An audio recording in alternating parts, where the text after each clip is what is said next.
Thank you for those beautiful words. Mr. Chancellor, Mr. President, members of the graduating class, distinguished faculty, family, and friends. I made a number of visits to speak at Trent University and Peterborough communities over the years, thanks to the kind invitation of Dr. Carolyn Kay. In fact, I still have a Trent University mug that was given to me after one of those visits. I've used this mug so many times, I'm almost ready for a new one. This occasion, however, is very special for me. It is indeed a privilege to receive the honorary degree that you are bestowing on me today. This kind recognition of my life's passion and purpose will be a highlight that I will always cherish. Fellow students, today is a significant day. Today marks the conclusion of your undergraduate studies. Hours of class time, tutorials, labs, essay writing, analyzing statistics, reading, and preparing for tests. All of your hard work is about to pay off as you march across the stage to receive your degree. It's a time for smiles and applause. It's a time for photos and celebration. It's also a time for reflection. I'm a Holocaust survivor. In 1944, at age 15, I was arrested, along with my grandparents, my uncle and aunt, mother, father, 2 brothers and a baby sister, and deported to Auschwitz death camp in Birkenau. My grandparents, my aunt, my mother, brothers, and sister were murdered immediately upon arrival, while my uncle, my father, and I were selected for slave labor. My father and uncle died several months later after Nazi doctors carried out medical experiments on them. I was marched out of Auschwitz in January 1945 on a death march, and I was eventually liberated in Ebensee, Austria in May 1945. As I was preparing to write this speech, I couldn't help but think about my past and all of those who never had the opportunity to pursue their dreams. I began thinking about the 1.5 million Jewish children who never had the chance to spread their wings, whose talents have been lost to the world. I thought of children like Anne Frank, a child who went into hiding with her family in an attic in Amsterdam. She kept a diary where she shared her innermost thoughts about life, love, her hopes and dreams. Sadly, Anne, along with the others that were hiding with her, were reported on by a Nazi collaborator. They were found, they were arrested, and they were deported. Anne died only a few weeks before liberation. Anne was born in 1929. If alive today, she would be 89 years old, the same age as I am. How many books could she have written? I thought of a boy named Peter Ginz, who was born in Prague. At 10 years old, he witnessed the invasion of Prague by the Nazis and kept a daily diary of his life and the swift changes that took place. From his forced wearing of the Star of David, marked him as a Jew, to his deportation to Terezin concentration camp 2 years later. Peter documented it all. Immediately upon his internment in Terezin, Peter started a newspaper called the Vedem, meaning we lead.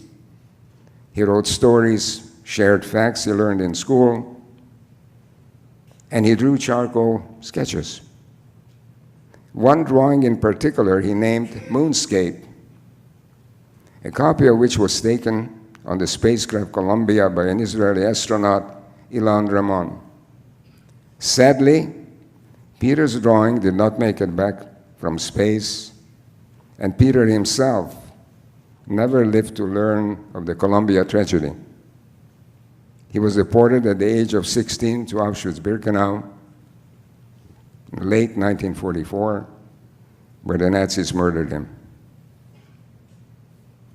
I also couldn't help but think about my two brothers, Eugene and Alfred. Alfred was a darling. I adored him. Eugene, the older of the two, was brilliant. His path clearly was leading to university, where he would leave his mark on this world through either academia, religion, or both. However, like Anne Frank and Peter Gintz, Eugene and Alfred never had the chance to pursue their dreams. For me, all of these children are a reminder of the great privilege of education and the collective responsibility that we have to educate not only minds, but hearts. You're concluding one journey, but embarking on something new and exciting. You will have the great privilege and responsibility to shape the minds of future generations. I encourage you to take this responsibility with the caution and respect that it deserves. After a successful career in manufacturing, I chose to become a public speaker and have been speaking for 29 years. I could never have imagined more than 70 years ago, as a prisoner in Auschwitz, that I would be an educator in the field of Holocaust education. And the motivation for me today is stronger than ever.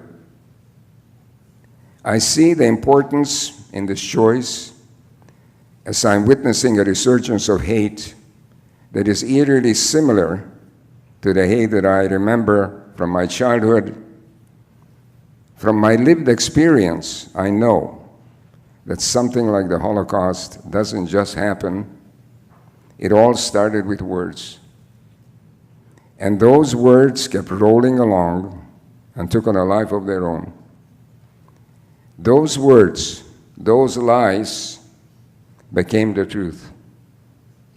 It all starts with words, and it ends in terrible places. As I reflect on my life and think about the exciting future that lies in front of you, I'm reminded of the words of former U.S. Secretary of State William Jennings Bryan. I quote, "Destiny is not a matter of chance. It is a matter of choice. It is not a thing to be waited for. It is a thing to be achieved." End of quote. So how do we make this world a better place? As Brian suggests, you have the choice to be a part of the solution. Continue to educate yourself. Ask questions. Encourage others to ask questions. Don't be swayed by lies. Check facts and be careful with the information you encounter. Think critically about world events and don't accept an easy answer. Invite guest speakers who have experienced the consequences of hatred and intolerance.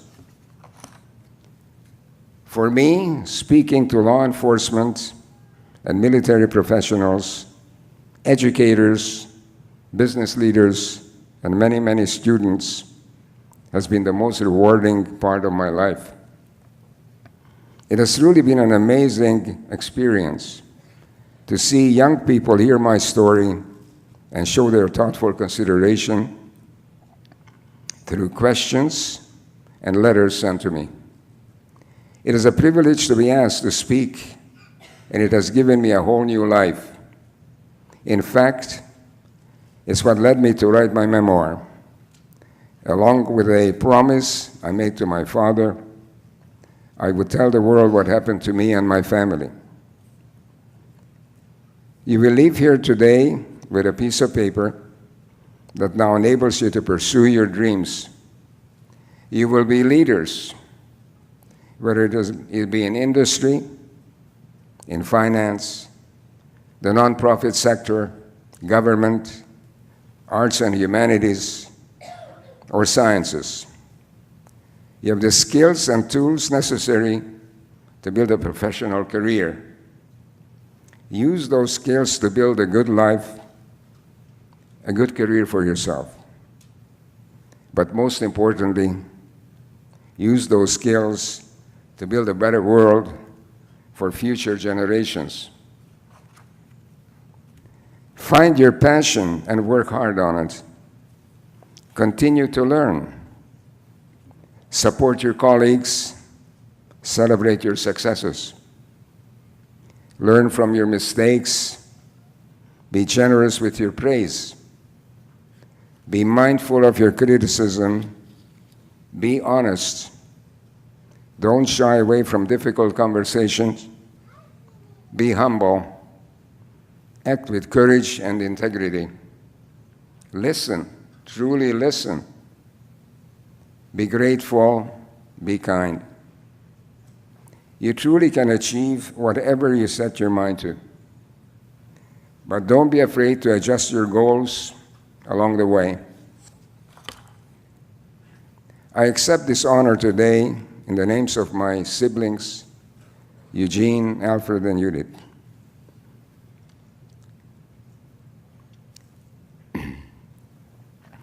I thank my family, my wife, Ivy, my sons, my grandchildren, and great-grandchildren for their support and for giving me a life here in Canada. And I will leave you with the last words of 4 courageous young women who spoke to a forced assembly of the camp's prisoners just before they were hanged in Auschwitz I on January the 6th, 1945, because of their act of resistance for helping to destroy one of the gas chambers and crematoria, thereby saving many lives. I can still see them standing tall and proud on the gallows. Their parting message to us were 2 Hebrew words, Chazak ve'amatz, be strong and of good courage. These words continue to inspire me to this day. And I want to share them with you as you embark on the next stage of your journey. I congratulate each of you on your tremendous accomplishments. My best wishes to you in your journey. Thank you.